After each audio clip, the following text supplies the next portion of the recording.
जहाँ तक है कि मैं जो बात आपके सामने रखने जा रहा हूँ वो मेरे फील्ड के प्रैक्टिकल एक्सपीरियंसेस प्लस जो बाबा साहब को मैंने समझने की कोशिश की है उसके तहत मैं आपके सामने कुछ बात रखने की कोशिश करूँगा। मैं समझता हूँ कि समय का थोड़ा यहाँ कमतरता है, मैं शॉर्ट में रखने की कोशिश करूँगा। साथियों, जब सुशांत ने पूछा कि भाई आप किस विषय पे बोलोगे, तो ये लंबा चौड़ा विषय मैं लिख के भेजा। तो उन्होंने कहा ये विषय बहुत लंबा है। मैंने कहा पीछे से पढ़ो तो बहुत शॉर्ट लगता है, एंड से पढ़ो तो शॉर्ट लगेगा, और मैं एंड से ही चालू करूँगा इस विषय को। ये जो विषय है थोड़ा कंसेप्ट और प्रैक्टिकल लेवल पर जाकर मैं रखने की कोशिश करूँगा। और जो मेरे सामने विषय दिया गया है वो है social work, social reform, social revolt, social revolution, social empowerment and social reconstruction. ये बहुत भयानक विषय है। इस भयानक में का सोशल तो समझ गए आप, बाकी नहीं समझे तो भी चलेगा, ठीक है जी। सामाजिक कार्य, सामाजिक सुधार, सामाजिक विद्रोह, सामाजिक क्रांति, सामाजिक सशक्तिकरण और सामाजिक पुनर्रचना, ये विषय है। और इस विषय को समझने के लिए मैं आसान से आसान बनाने की कोशिश करूँगा। और इसको जैसे मैंने कहा कि उल्टी दिशा से मैं चालू करूँगा, सामाजिक पुनर्रचना, सोशल रिकंस्ट्रक्शन। कई बार हो सकता है आपने सामाजिक कार्यशीलता, जैसे हमारा विषय ही है धम्म और सामाजिक कार्यशीलता, सोशल एक्टिविज्म, पर ये सोशल रिकंस्ट्रक्शन शायद आपने कब कितनी बार सुना मुझे मालूम नहीं। पर जब मैं बाबा साहब के आंदोलन की तरफ देखता तो ये चीज़ मुझे बहुत महत्वपूर्ण लगती है, क्योंकि आप में से बहुत से मेरे छात्र रह चुके हैं और आपने एक बात देखी होगी कि मैं आपको हर वक्त प्रोत्साहित कर रहता हूं कि मुझे आप जितने सवाल चाहिए उतने सवाल पूछो। तो आज मेरा वक्त आया आपको सवाल पूछने का। जवाब दोगे? अच्छा, तो मेरा सवाल यह है कि बाबा साहब के सारे आंदोलन के पीछे मकसद क्या था? बाबा साहब के आंदोलन का मकसद क्या था?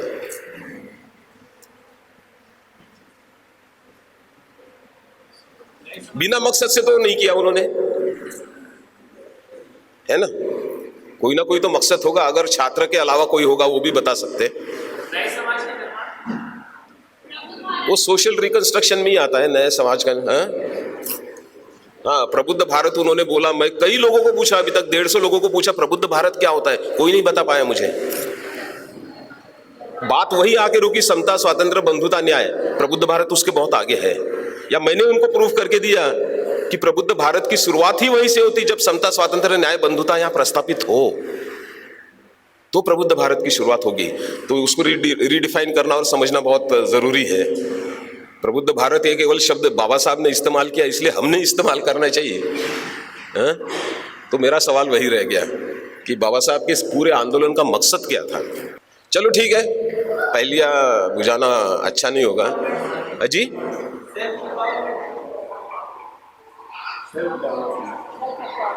वो तो उनके आंदोलन का मकसद पूरा करने का एक जरिया था।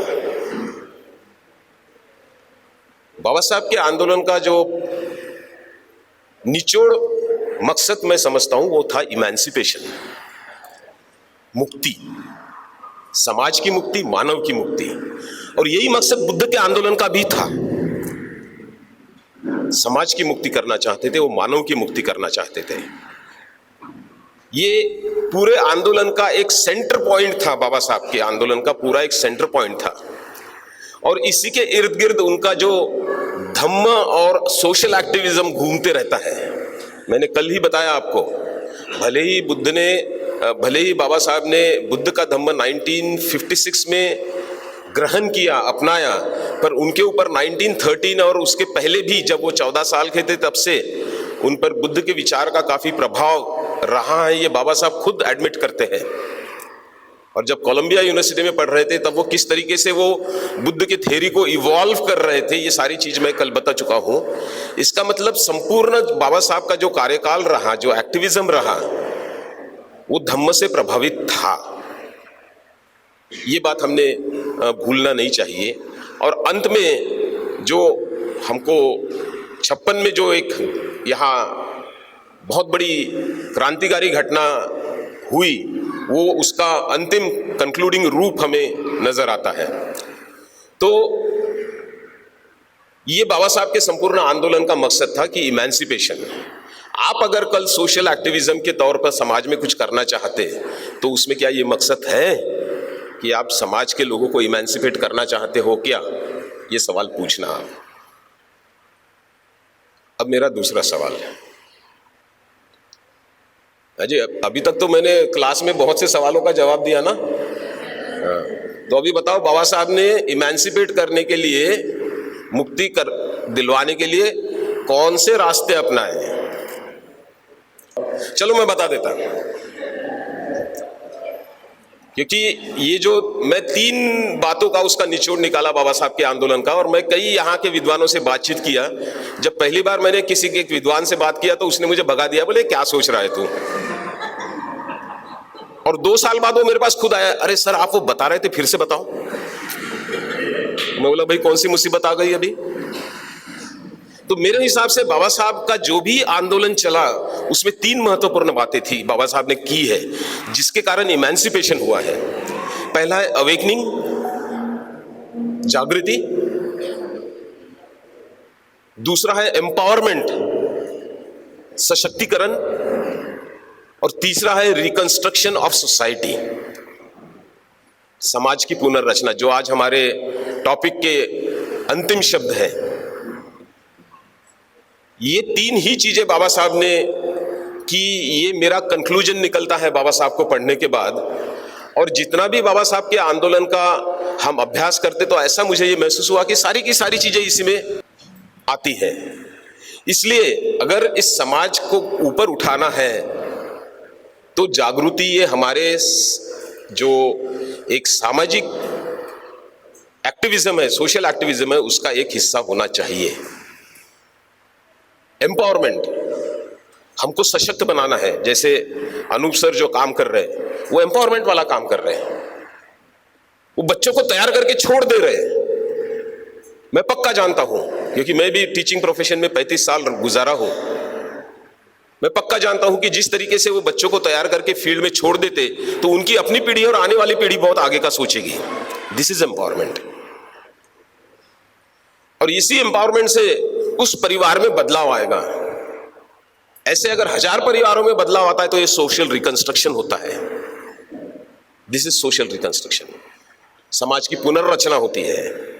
वो जो व्यक्ति इनके पास से एम्पावर होके गया वो जरूर चाहेगा कि मेरी बाद वाली पीढ़ी मेरे तरह के दुख ना सहे, और उस दिशा में मैं क्या कर सकता हूं। ये सोच इम्बाइब करना, ये जागृति इम्बाइब करना, ये सबसे बड़ा सोशल एक्टिविज्म है। क्योंकि मैं कुछ लोग ऐसे भी देखता हूं, नागपुर में कुछ लोग ऐसे भी हैं कि जो समाज में काम कर रहे हैं, ट्यूशन क्लासेस चला रहे हैं, बच्चों को कहीं पढ़ने में कोई फाइनेंस पैसों की दिक्कत आती है, उनको दिक्कत पैसे दे रहे हैं, पर उनका एक ही दुखड़ा है। मुझे लगता शायद अनूप का वो दुखड़ा नहीं होगा। उनका एक ही दुखड़ा है कि हम सब इतना करते पर जो हमसे फायदा लेके जाते वो छात्र वापस रिस्पॉन्ड नहीं करते। क्या जरूरत है भाई, आपने आगे बढ़ाया, इसी में खुशी मानो। क्या आप चाहते हो अनुज से कि वो आके आपको भरमार पैसा दे और बिल्डिंग वो भी करे? हाँ, पूछना चाहिए आपने।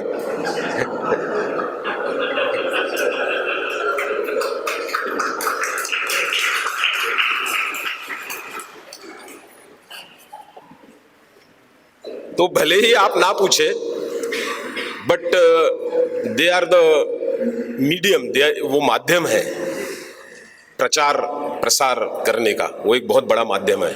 शायद आप डायरेक्टली उस चीज को नहीं देख पा रहे होंगे, बट ये बहुत बड़ी एक बहुत अच्छी चीज वो कर रहे हैं। वैसे ही नागलोक के माध्यम से, एनटीआई के माध्यम से जो एक बहुत बड़ी एम्पावरमेंट वाली चीज हो रही कि जिन बच्चों में एजुकेशन की इच्छा ही खत्म हो चुकी है, उन बच्चों में ये इच्छा जागृत होती है कि भाई मैं आगे पढ़ना चाहिए। ये जागृति वाला मामला है, ये एम्पावरमेंट वाला मामला है।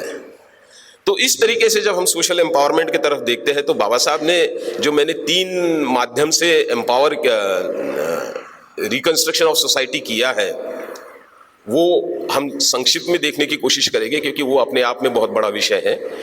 क्योंकि ये मैं इसलिए आपके सामने रख रहा हूं कि अगर आप सोशल एक्टिविज्म के राह पर चल पड़ते हो तो उसके पीछे आपकी प्रेरणा बुद्ध और बाबा साहब हैं, अन्यथा आप उस राह पे नहीं चल पड़ते। तो हमें यह समझना जरूरी है कि बुद्ध और बाबा साहब ने किस दिशा से ये इमेंसिपेशन वाला मामला सफलता की ओर पहुंचाया। मैं बुद्ध के बारे में उतनी बात नहीं करूंगा, बाबा साहब के बारे में ही बाबा साहब ने किए हुए कार्य के बारे में ही मैं आपके सामने कुछ बातें रखने की कोशिश करूंगा। अवेकनिंग, जैसे मैंने 3 बातें कहा, अवेकनिंग, एम्पावरमेंट और रिकंस्ट्रक्शन। बाबा साहब के आंदोलन, ये जो मैं बातें इसके जो डिटेल्स में आपके सामने रख रहा हूं, इसका संदर्भ बाबा साहब का पूरा आंदोलन है, जो मैं यहां बताने वाला नहीं हूं, पर वो संदर्भ आपको दिमाग में रखना है। ये बाबा साहब ने अवेकनिंग के लिए सबसे पहले क्या किया कि ही designed the strategies to educate the masses. उन्होंने रणनीतियां निर्माण की जिससे लोगों को शिक्षित मतलब केवल स्कूल कॉलेज की शिक्षा नहीं, बल्कि सामाजिक स्तर पर उसका मानसिक परिवर्तन, मानसिक बदलाव लाने वाला जो मामला था, उसके लिए उन्होंने रणनीतियां बनाई। एक सिंपल उदाहरण देता, मैं ज्यादा लंबा नहीं करूंगा इस बात को। मैं कई बार पूछता हूं, क्या महाड़ के तालाब पर जाकर पानी पीना बाबा साहब की जरूरत थी? नहीं जरूरत थी, मेरा पक्का मानना है।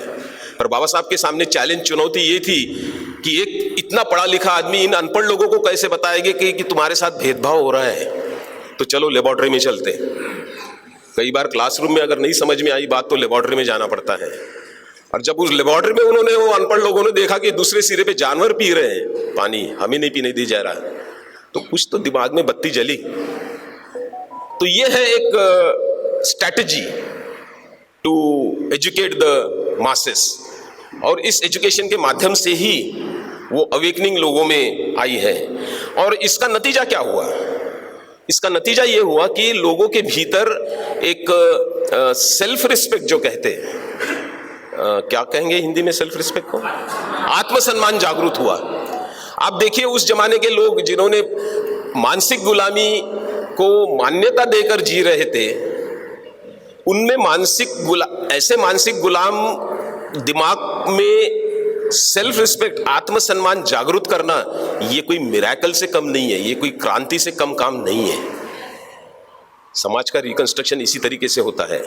मैं ये नहीं कहता कि आप भी वैसे करो, पर एक बात इसमें ख्याल रखना है, क्योंकि आज जब मैं देखता हूं तो समाज का बड़े पैमाने पर स्वाभिमान का पतन हुआ है। कहीं तो भी अगर वो स्वाभिमान वापस हम दोबारा खड़ा कर सके, तो केवल स्वाभिमान अगर खड़ा कर सके तो यह बहुत बड़ी क्रांति आ सकती है।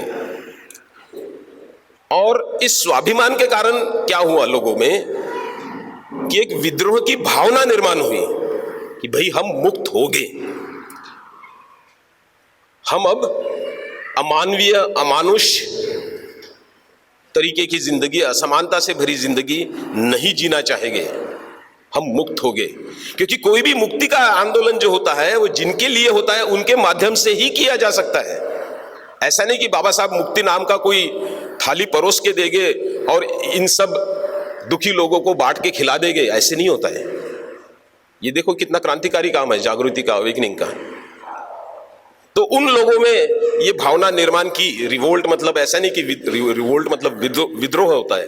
विद्रोह की परिभाषा ऐसे भी हो सकती है रास्ते पे आके कुछ गलत काम करे, ऐसा नहीं है। ये मानसिक लेवल पर चल रहा है सारा अवेकनिंग वाला मामला, वो रिवोल्ट उनमें पैदा किए।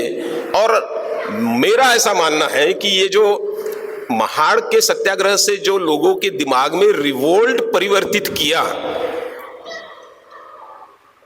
उसी का एंड 1956 में कन्वर्शन के रूप से रिवॉल्यूशन में कन्वर्ट हुआ। अगर बाबा साहब ने सारी जिंदगी रिवोल्ट की भावना लोगों में अगर क्रिएट नहीं की होती, तो शायद जो धर्मांतर का कार्यक्रम आज एक क्रांतिकारी कार्यक्रम करके देखा जाता, शायद वो ऐसा नहीं होता। क्योंकि बाबा साहब ने किसी को जबरदस्ती नहीं की कि आप धर्मांतर करो। मानसिक रूप से आप तैयार होगे तो धर्मांतर करो, और मानसिक रूप से तैयार होने के लिए इतना सारा समय लिया। आप 1927 से गिनो कितना टाइम लिया बाबा साहब ने। तो समाज की मानसिक उन्नति, क्योंकि मैं इसलिए कह रहा कि समाज की मानसिक उन्नति में बदलाव लाना ये बहुत ही इंपॉर्टेंट है, इसलिए कह रहा हूं क्योंकि इस धरती पर, भारत की भूमि पर, यहां दो विचारधाराओं की ही लड़ाई चल रही, ऐतिहासिक काल से, बुद्ध के काल से और उसके पहले से भी, बाबा साहब तक, और आज भी विचारधाराओं की ही लड़ाई चल रही है। और विचारधाराओं की लड़ाई तभी लड़ी जा सकती जब मानसिक तौर पर आप स्पष्ट हो, अन्यथा वो लड़ाई नहीं लड़ी जा सकती। तो ये चीज हमें ख्याल रखना है। और ये जो उन्होंने रिवोल्ट पैदा किया था, वो अल्टीमेटली रिवॉल्यूशन में कन्वर्ट किया बाय वे ऑफ कन्वर्शन। अब कई बार जब मैं काफी आंदोलन का जब अभ्यास किया, तो मुझे कई जगह ये नजर आया कि बाबा साहब के पश्चात जिन्होंने यहाँ आंदोलन चलाए, उन्होंने लोगों को रिवोल्ट के स्टेज तक लाके रखा है, पर उसके आगे नहीं बढ़ाया। ऐसे आंदोलन सारे कोलैप्स हुए हैं। इस पे डिटेल से मैं कभी अलग से बात करूंगा जब मौका मिलेगा, पर ये मेरा एक कंफर्म्ड ओपिनियन बन चुका है काफी अनुभव के बाद। और ये सब, जैसे मैंने कहा, ये अवेकनिंग वाला मामला है। ये सब प्रोसेस को मैं ये कहता हूं डीकंडीशनिंग एंड रिकंडीशनिंग। आपके दिमाग में जो संस्कार थे उसको निकाल दिया, मतलब डीकंडीशनिंग, असंस्कारित किया। और रिकंडीशनिंग मतलब बुद्धिज्म आपके दिमाग में डाला, ये रिकंडीशनिंग किया दिमाग का। तो इस प्रकार का जो बाबा साहब का इमेंसिपेशन वाला जो मामला है, सोशल एक्टिविज्म वाला मामला है, उसके पीछे जो जागृति वाला एक हिस्सा जो मैंने आपको बताया, वो इस प्रकार से बनता है। दूसरा जो बाबा साहब के इमेंसिपेशन वाला जो मामला जो मैंने आपको बताया, वो एम्पावरमेंट। एम्पावरमेंट मतलब सशक्तिकरण, यानी किसी लंगड़े आदमी को इतना तैयार करो कि वो ओलंपिक में रेस जीत के आए, इतना मजबूत करो, इतनी ताकत दो। मैं मानता हूं कि अनूप सर बखूबी उस बात को निभा रहे हैं कि जिस बैकग्राउंड से बच्चे आ रहे हैं और जो ताकत उनमें वो डाल रहे हैं, ये अपने आप में बहुत ही एक सशक्त बनाने वाली, एम्पावर करने वाली बात है। और ये होना चाहिए, समाज में हर वक्त होना चाहिए ये बात। हम जो भी सोशल एक्टिविज्म करेंगे उसमें ये बात हमें ख्याल रखनी चाहिए। और ये जो बाबा साहब ने सारा एम्पावरमेंट किया, उसमें खास तौर के ये सारा सिद्धांतिक स्तर पर हमें देखना है। तो उन्होंने ये, आपके बाबा साहब के आंदोलन की तरफ जब हम देखते हैं तो हमें ये नजर आता है कि बाबा साहब ने एक जानवर को इंसान में लाया। उस वक्त हमें जानवर से गया बीता समझा जाता था। उन्होंने उस जानवर स्थिति से, हालात से, ये जो मैंने पहले अवेकनिंग की बात बताया, उस माध्यम से एक भावना निर्माण हुई कि नहीं, हम भी इंसान की तरह जिएंगे, अभी हमें कोई रोक नहीं सकता। तो ये जो मामला है, ये एम्पावरमेंट वाला मामला है। और ये करते हुए उन्होंने क्या किया कि जितनी भी अमानवीय प्रथाएं थी सारी नष्ट की। आप इस बात पर सोचो कभी कि ये इतना आसान काम नहीं है, क्योंकि जो हजारों सालों से यहाँ जड़ें पकड़ के थी, वो अचानक नष्ट करना इतना आसान काम नहीं है। और अकेले बाबा साहब थे, और बाबा साहब के खिलाफ कितने तो भी धर्म के लीडर्स थे, फिर भी वो कर पाए इस बात को कि जितनी भी अमानवीय प्रथा थी उन्होंने वो खत्म कर दी। और इस अमानवीय प्रथाओं को खत्म करने के कारण जो एक इसका रिजल्ट दिखाई पड़ा, वो एक आत्मसम्मान लोगों में जागृत हुआ। और ये होने के बाद फिर बाबा साहब का एक्शन प्रोग्राम जो चालू हुआ, उस एक्शन प्रोग्राम से, जैसे आप मान लो 1932 के बाद वाला अगर पीरियड देखते हो बाबा साहब के आंदोलन का, तो बाबा साहब ने फिर इसी चीज को, इसी एम्पावरमेंट की बात को आगे बढ़ाते हुए कुछ अधिकार देना शुरू किया लोगों को। जैसे 1935 में सेकंड इंडिया एक्ट बना था, उस माध्यम से कुछ अधिकार दिए गए। पहली बार आपको वोटिंग का अधिकार 1935 में मिला, उसके पहले आपको नहीं था। तो ये जो अधिकार के रूप में ये एम्पावरमेंट होना चालू हुआ, और ये समाज आज इस स्तर पे जो पहुंचा, उसका कारण यही है कि हमें कानूनी तौर पर अधिकार के रूप पर हमें सशक्त बनाया गया। आज भी जब मैं देखता हूं कई मोर्चे जाते हैं तो वो चिल्लाते हैं संविधान में ऐसा लिखा है, वैसा लिखा है। मैं धीरे से किसी को पूछता, क्या लिखा है यार बताना, नहीं मालूम रहता, नहीं मालूम होता, पर इतना जरूर मालूम है हमारे लिए कुछ तो लिखा है। यानी देखो क्या जादू कर गए बाबा साहब। ये प्रेरणा हमारे में होनी चाहिए। ऐसा नहीं कि संविधान नहीं पढ़ना चाहिए, पढ़ना चाहिए, संविधान पढ़ना चाहिए, ढंग से पढ़ना चाहिए। अगर उनका रिकंस्ट्रक्शन ऑफ सोसाइटी की तरफ अगर हम देखते हैं, समाज की पुनर्निर्मिति, क्योंकि हमारा सोशल एक्टिविज्म का मकसद वही है अल्टीमेटली, कि समाज की पुनर्रचना करना है हमें।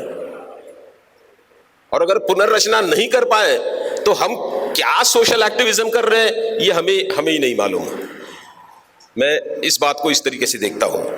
तो ये जो रिकंस्ट्रक्शन, समाज का रिकंस्ट्रक्शन वाला मामला जो है, इसका अर्थ ये होता है कि इस समाज व्यवस्था में जो भी कुछ बुराइयां थी उसको खत्म करके इस समूह को कुछ नई चीज देना, नया समाज निर्माण करना, ये सोशल रिकंस्ट्रक्शन हम संक्षिप्त में कहेंगे इसको।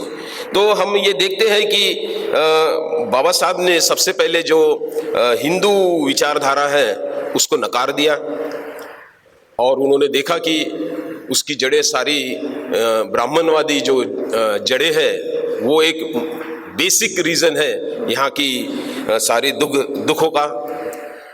दूसरा एक रिकंस्ट्रक्शन वाला मामला जो हम देखते हैं कि ये जो पहले एक नियम था डिवीजन ऑफ लेबर, कि भाई इस जाति का आदमी यही काम करेगा, वो उसको भी खत्म कर दिया बाबा साहब ने। इससे समाज की पुनर्रचना हुई है।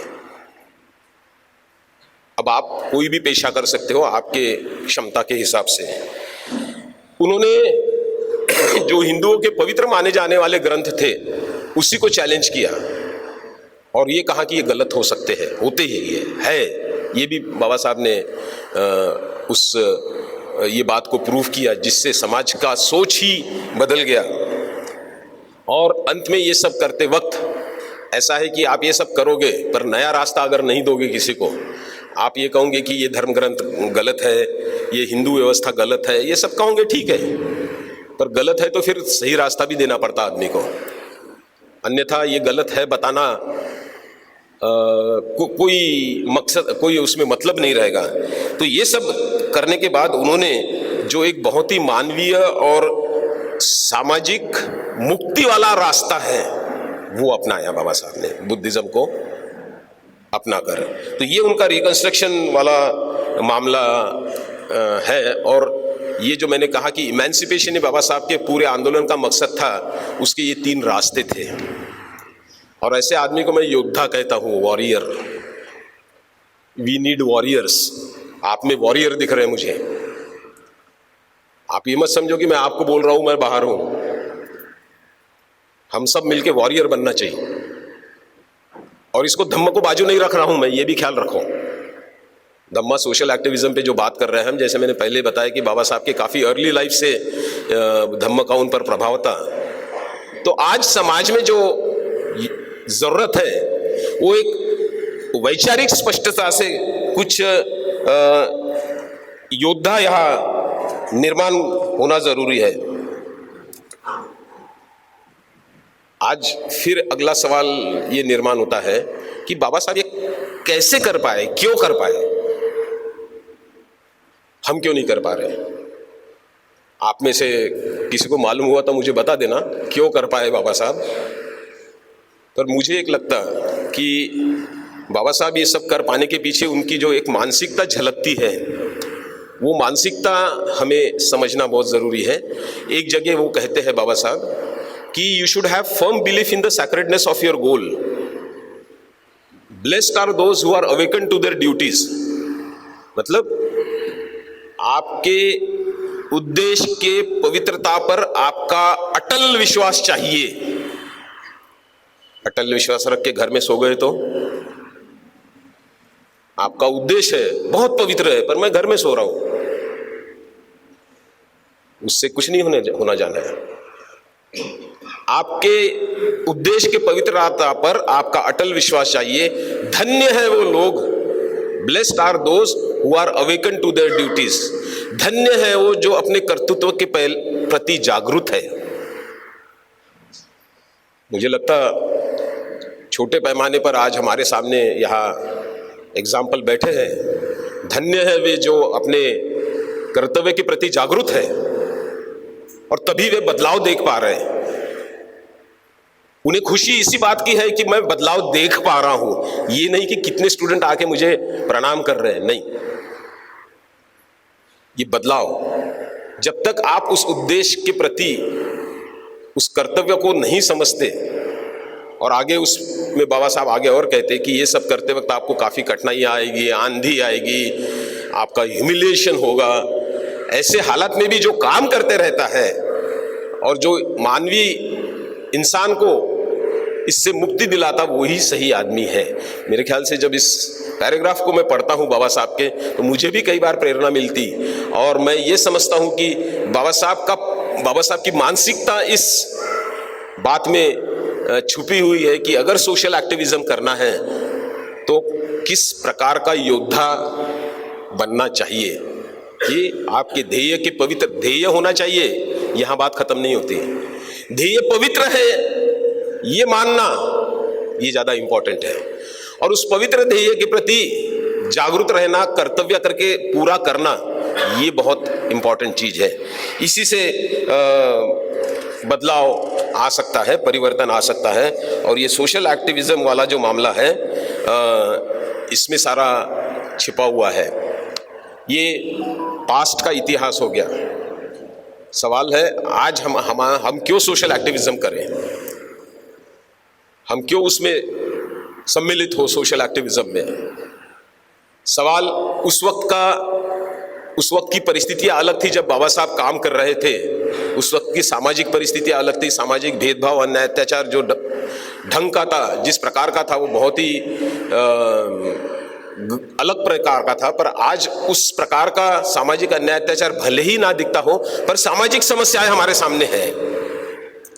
अगर आपके उम्र के स्तर पे जाके बात करें तो आपके सामने आज सबसे बड़ी समस्या जो है वो एजुकेशन, हायर एजुकेशन और रोजगार का है। मैं जानता हूं हमारे नागलोक से कुछ स्टूडेंट जाके अनूप सर के पास पढ़ते हैं, और जब उनका कहीं एडमिशन होता है तो पहले मुझे 2-4 फोन आए इस साल, सर 50,000 रुपया फीस है, कैसे करूं।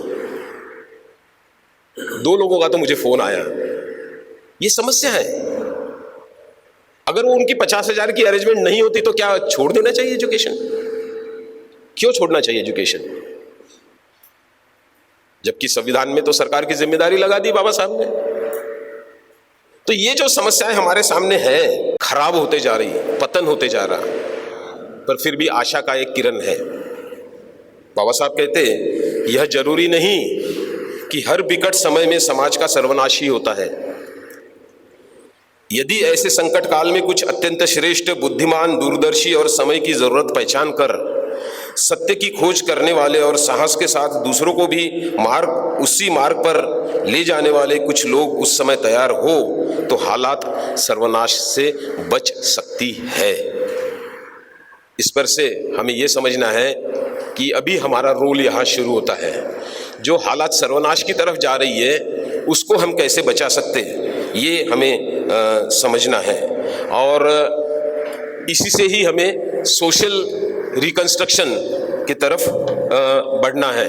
तो ये जो मैं इस विषय का आखिरी हिस्सा था, जो सोशल एम्पावरमेंट और सोशल रिकंस्ट्रक्शन वाला, वो बाबा साहब के आंदोलन के माध्यम से मैंने आपको समझाने की कोशिश की।